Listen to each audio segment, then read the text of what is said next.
Designer babies గురించి మాట్లాడుకుందాం. ఈ మధ్య మనం వింటున్నాం కదా, డిజైనర్ బేబీస్ అంటే మనకి పుట్టబోయే బేబీస్ యొక్క హైట్ కానీ, కలర్ కానీ ఇవన్నీ మనం డిజైన్ చేసుకోవచ్చా?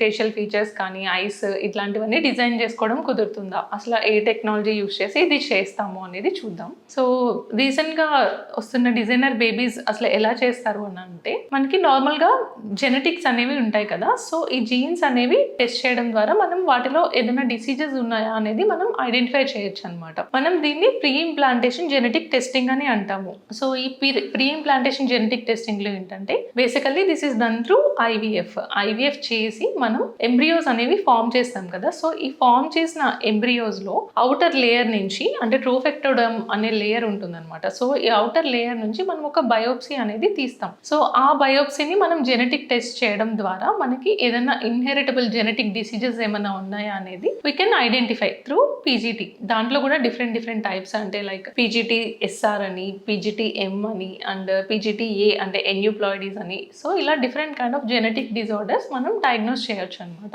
సో దట్ ఈ ఎంబ్రియోస్ లో ఏదైతే ఎంబ్రియోస్ కి జెనెటిక్ ప్రాబ్లం ఉంది అనే ఎంబ్రియోస్ మనం ట్రాన్స్ఫర్ చేయడం అవాయిడ్ చేయొచ్చు. అండ్ జెనెటికల్లీ నార్మల్ ఉన్న బేబీస్ ని మనం ఎంబ్రియో ట్రాన్స్ఫర్ చేయొచ్చు అనమాట. So through this we can prevent genetic disease transmission. And దీని నుంచి డిఫరెంట్ ఏంటంటే జీన్ ఎడిటింగ్ అనమాట. జీన్ ఎడిటింగ్ అంటే ఏంటంటే, మనకి ఏదైనా కొన్ని జీన్స్, పర్టికులర్ జీన్స్ తో ప్రాబ్లం ఉంది, అది వద్దు అని అనుకుంటే ఒక టెక్నాలజీ అంటే క్రిస్పర్ కాస్9 అనే టెక్నాలజీ ద్వారా ఆ పర్టికులర్ జీన్స్ ని మనం కట్ చేయొచ్చు అనమాట. లైక్ సిజర్స్ తో కట్ చేసినట్టు ఆ పర్టికులర్ జీన్స్ కట్ చేసి తీయడం కానీ, ఏదన్నా అడిషనల్ జీన్స్ పెట్టాలి అని అంటే పెట్టడం కానీ. సో ఇలాంటి టెక్నాలజీ జీన్ ఎడిటింగ్ అంటాం అనమాట. సో దీని ద్వారా ఏంటంటే, యాక్చువల్లీ ఇది మనం ఎందుకు దీన్ని రీసెర్చ్ చేశారు అని అంటే, కొన్ని డిసీజెస్ లైక్ సికిల్ సెల్ కానీ, హంటింగ్టన్స్ డిసీజ్, సో ఇలాంటి డిసీజెస్ లేకుండా ప్రివెంట్ చేయడానికి ఇనిషియల్లీ దీని మీద రీసెర్చ్ అనేది స్టార్ట్ అయింది అనమాట. సో ఇది ఆల్రెడీ చైనాలో కూడా ఒక ట్రయల్, ఇది ఒక కపుల్ కి, హెచ్ఐవి పాజిటివ్ కపుల్ కి ఇట్లా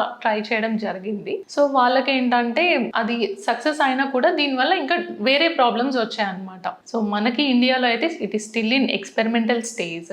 సో దీంట్లో లాట్ ఆఫ్ రీసెర్చ్ అనేది కూడా జరుగుతుంది. బట్ ఇది ఏంటంటే, మనం క్యారెక్టరిస్టిక్స్ లైక్ హైట్ ఇలా కావాలి, ఇంటెలిజెన్స్ ఇలా కావాలి, సో అలాంటి దానికోసం కాకుండా ఓన్లీ జెనెటిక్ ప్రాబ్లమ్స్ ఏదన్నా ఉంటే అది రాకుండా ప్రివెంట్ చేయడానికి మెయిన్ గా యూజ్ చేస్తే మనకి రిజల్ట్స్ ఉండే అవకాశం ఉంది. ఫ్యూచర్ లో it might even develop and ఈ టెక్నాలజీ వచ్చే అవకాశం ఉంది. But only for few indications if it is done, it will be ethical అనమాట.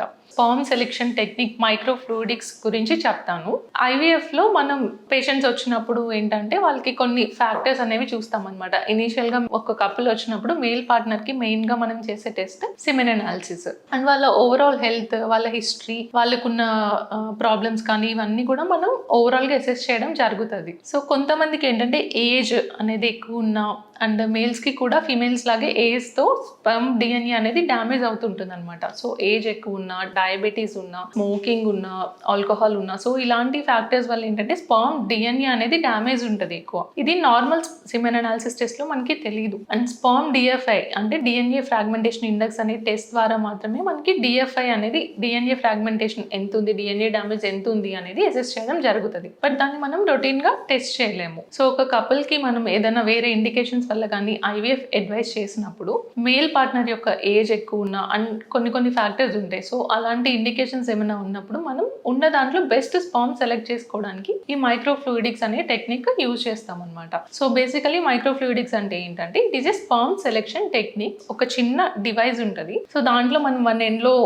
సిమెన్ శాంపిల్ పెడితే మనకి ఇంకొక సైడ్ డిఎన్ఏ డ్యామేజ్ తక్కువ ఉన్న బెస్ట్ మొటైల్ స్పర్మ్స్ అనేవి మనకి సెలెక్ట్ అవుతాయి అనమాట. సో దట్ ఇది ఎందుకు అని అంటే, ఈ డిఎఫ్ఐ అంటే డిఎన్ఏ ఫ్రాగ్మెంటేషన్ ఎక్కువ ఉన్న వాళ్ళకి తక్కువ డిఎన్ఏ డ్యామేజ్ ఉన్న స్పర్మ్ తో మనం ఇక్సి అంటే ఎగ్ స్పర్మ్ కలుపుతాం కదా ఐవీఎఫ్ లో, దాన్ని బెస్ట్ స్పర్మ్ తో చేసినట్లయితే మనకి ఎంబ్రియో ఫార్మేషన్ ఛాన్సెస్ అనేవి ఇంప్రూవ్ అవుతాయి అనమాట. అండ్ ఈ డిఎన్ఏ డ్యామేజ్ ఉన్నప్పుడు ఏంటంటే, ఈవెన్ తో మనకి ఎంబ్రియోస్ వచ్చినా కూడా మనకి ఐవీఎఫ్ ఎంబ్రియో ట్రాన్స్ఫర్ అయ్యాక ఈవెన్ ప్రెగ్నెన్సీ వచ్చినా కొంతమందికి మిస్క్యారేజెస్ అవుతూ ఉంటాయి. సో రీజన్ మనం చూసుకున్నట్లయితే కొన్నిసార్లు మళ్ళీ డిఎఫ్ఐ టెస్ట్ చేసినప్పుడు ఇది హై వస్తుంది అనమాట. సో ఈ మైక్రోఫ్లూయిడిక్స్ యూజ్ చేయడం వల్ల we can reduce the impact of DNA damage and can select the best sperm. Thank you.